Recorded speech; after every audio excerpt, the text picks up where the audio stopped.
Hello everyone, this is Joe, Four Soft Corners here, and for today's video, I'm going to be doing my recap of day 3 of the National. So I have a few things I wanted to clear up from the day before.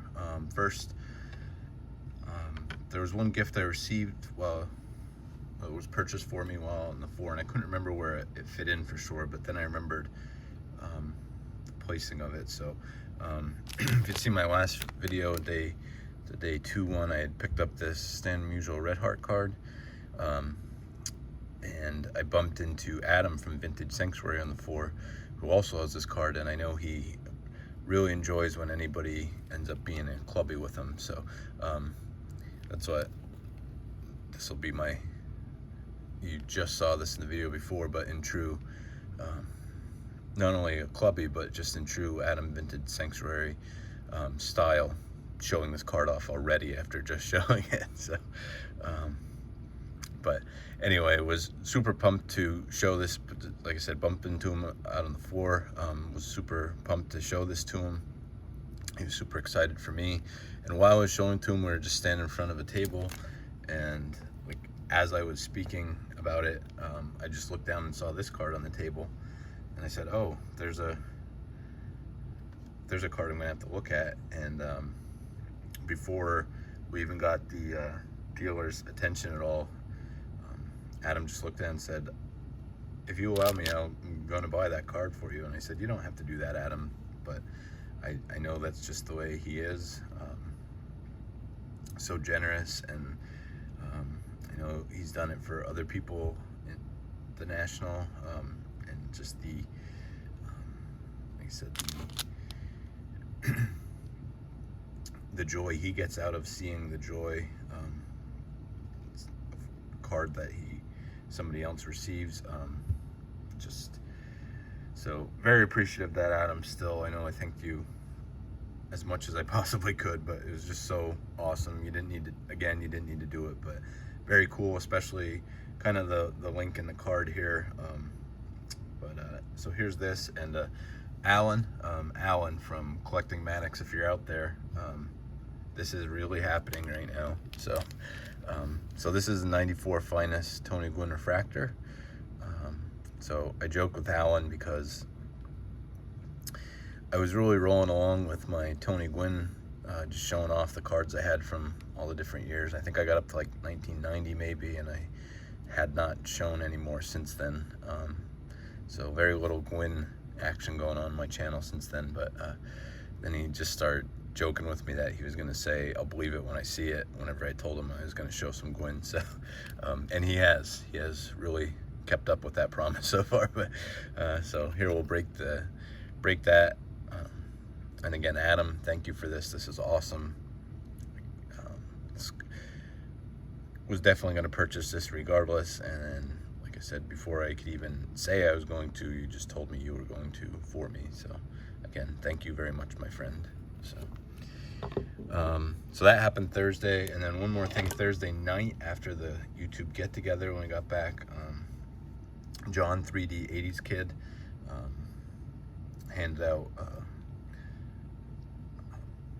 black bubble mailers to everybody that was in the house. So like, I believe there was 14 of these that were handed out, and he had picked all these cards up and graded them, and then just randomly put in the envelope, so everybody got a different grade. But this Fred Rogers card from the 91-92 Pro Set Platinum Hockey set, so that was just really cool. Just collectively as the house to all receive one of these from John. So likewise, thank you, John, for this. That was just really cool. I got an 8, so that was nice. And then lastly, a couple, I knew I was going to forget some people I met or spoke with at the YouTube get-together. Ken from Ken's Cardboard, I believe I got to meet him for the first time, I think in the lobby. It was either earlier that day or the night before I was leaving, and then bumped into him because I had a little package of cards I wanted to give to him, and then after he had opened it, I bumped into him again. But really, Ken really would have liked to speak more. It's just I know we all say it, like it's great, the interactions with the people. There's just not enough time to, spend as much time as you would like with everyone. But it was really nice meeting you, Ken. Another two guys I was really looking forward to meet, Nate from over at Tops 85401 and Eric from Big Mac Fanatic. Really awesome. Me and both them got to talk to Eric a little bit more, show him some of my pickups, got to see one of the Macs he had picked up to that point. So it was just really awesome. I said meeting you two guys, and Eric, getting to talk to you for a little bit. I was just love your enthusiasm.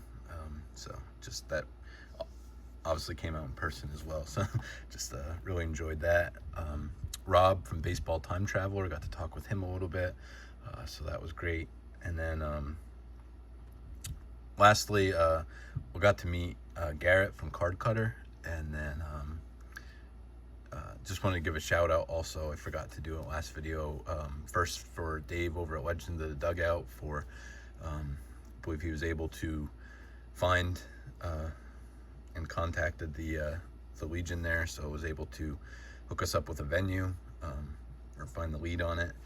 And then obviously Mike, Baseball Collector, and Garrett, and Chris from Missouri, all the stuff that you guys did behind the scenes to make that happen. I mean, I know it's one of the things everybody looks forward the most, but just really great that was able to happen again, and had a blast. So and then lastly, that night also, Andy from She Blinded Me with Refractors, got to meet him in Atlantic City, and then him and Garrett had walked upstairs where it was a little bit more quiet, so got to say hi to him again, and then showed him some of my pickups and asked him if there's anything he was looking for or picked up, and that'll kind of take us into the day 3 then on Friday, because he was telling me, I'm not going to say the card just because I don't believe he's done his video yet, but there was a card. It was just a rare 90s insert that he was looking for. Saw it on the floor, saw one copy of it, and then saw another copy for over double the price, and wanted to find that original one to purchase it, and could not find it. And he mentioned the card, and I was certain I saw the card, and he thought it was probably the one that was more expensive. I said no, it was definitely the cheaper one. So I couldn't really picture at the time where I saw that card, but asked him if he could just give me his number, that way if I did remember, because I definitely knew I saw it. I was just trying to rack my brain, figure out where I saw it. So exchanged contacts, and then later that night I was pretty sure I knew exactly where it was. And if you watch my day 2 recap, I mentioned a table there where I picked up, I have the cards right here.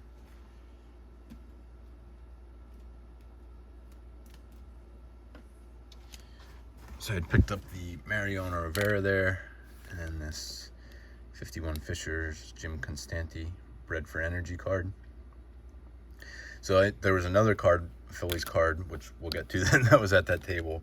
And then it just clicked in my mind that it was in that showcase to the right of where the bread card was.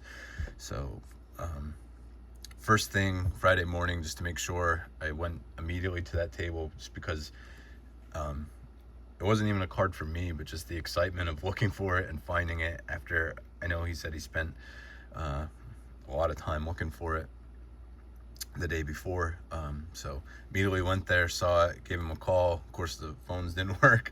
I ran out in the closer to the door to try and get the call to go through, and I did not hear him. I think he was yelling for me. He was in the coffee line at that time, so I just texted him the location, and I went there and just waited. He said he'd be there in a few minutes, and that's what he told me. He saw me in the coffee line, but it was a card he wanted. Ended up making the deal, so that was just an awesome story to see it work out. Just very rewarding to me. That, I mean, just like I said, not a card that I picked up myself, but just to be able to help somebody find the card they wanted was just really cool. So So stuck over, and we're still not done at that table. And that's the table where I picked up those 2 cards. So like I said, keep coming back to that table. So, but first, stayed over on that side for a little bit, walked around, and saw this card. And this is a card I am almost embarrassed to say to this point I have not owned. It was one, I'll just show it. So I started collecting in the early 90s. You know, this was one of the cards to own. Could not afford to buy it as a single. Could not afford the packs at the time, or maybe not that I couldn't afford it, but just I'd rather buy more packs than just one, or, you know. So if I did ever get to open 89 Upper Deck, did not pull it. And then got out around 1998 and just hadn't picked this card up. Got back into it in 2013. And at that point, I mean, obviously this card, just anytime you want it, you can get it literally anywhere. Card shows, eBay, so many of them out there. But I just had this stigma in my mind that it was like a big card yet, or just that I knew I could always get it, and just never prioritized it. But like over this last year or so, definitely started to just realize I just need a copy of this card. So thought it was cool to pick up at the National. Got to, you know, there's tons of them. But thought this one was pretty nicely centered, and was really happy with this one. Didn't need a higher grade, just wanted one that had nice eye appeal. So that was really cool. So finally picked up one of those. So next we will finally get to the culmination of the table that I kept going back to. Like I said, had been there in the morning to help Andy find that card. I think I went back there again just to see if the other card I wanted was still there. It was, and I believe Andy was there again. Also got to meet with Andy, Michael Bowler, Double X the Beast. I do not believe he currently is making content, but used to love watching his videos. Had just insane 90s collections, Grant Hill and Nomar Garcia Parra. So got to meet him there too with Andy. I said went back to just check if it was there, and they were there, and Andy just said, "Oh, you're back again." And then I think I walked around a little bit more, and I finally went back just with the thought process that I was going to get this card. So just another, you know, rare Phillies issue. This is the 1949 seal test. So this set is just all Phillies. There's 12 players in the set, I believe. They are actually stickers, and they're from a dairy, so this was an ice cream card. Absolutely love the back on these. I believe all told there's only like 94 cards of the 12 players graded. I believe there's 16 at Kurt Simmons here. But like I said, kept going back and forth. I didn't know if I wanted it for sure, but had not seen, you know, pretty much any copies from anything of the set on this out on the floor. Didn't know a whole lot about the set coming in. I did bring along, because I knew I was going to run into stuff like that, so I did. I saw this the first day, I believe, or I guess Thursday. But every night I brought along my standard catalog. Just bought a cheap copy of that a couple years ago, and was just researching old sets every night. Come back and think, oh, I saw this card and this card, and looking stuff up on it, and did some more research. And like I said, these are not super easy to find, and you know, just a whiz kid. Very underrated pitcher. So just thought it was I kind of at this point, coming into this day, I thought I was gonna maybe start the turning point where up to this point I was mostly picking up bigger cards. I mean, obviously the Griffey wasn't a huge card, but I was mostly picking up bigger cards at this point.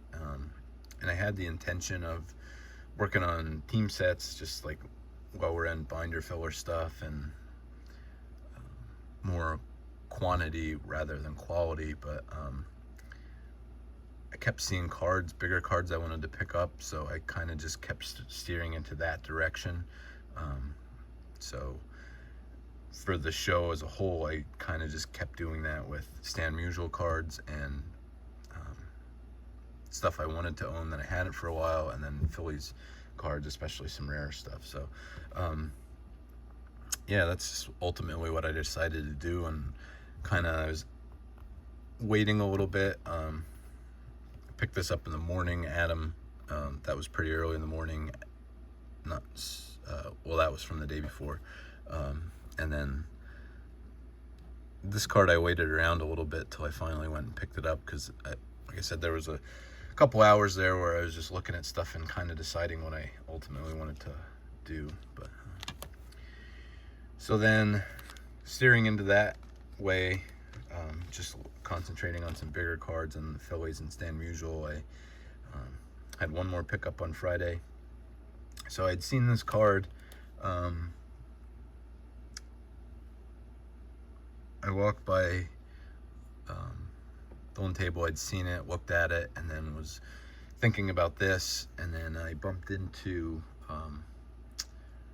Drew from Drew from A Vintage Legacy, and I believe Mike from Scoots Collectibles, and we were looking at stuff, and I told Drew about this card, and I said, do you mind coming to look at it with me? And if you watched any of his videos, you know how excited he is just looking at stuff together, and especially if you pick anything up. So he was more than happy to come with and look. So I looked at it, and he just agreed that it was a great looking card. I know he had a copy of it. So this would be the last Musial I picked up. Definitely, this was not one that was really on my radar. Again, somebody picked one of these up in the house. I don't believe he showed it yet, so I don't want to say who it was, but after seeing that, kind of started thinking about it, and when I saw this copy and saw the centering on it, I just thought it was really great. I mean, the focus and registration on these is just not great to begin with, but thought that was decent. But just thought the centering, which is also usually pretty bad on these cards, was really nice. So like I said, I came into the show wanting one of either the Red Heart Musial or the Rookie, and just being able to trade some stuff, and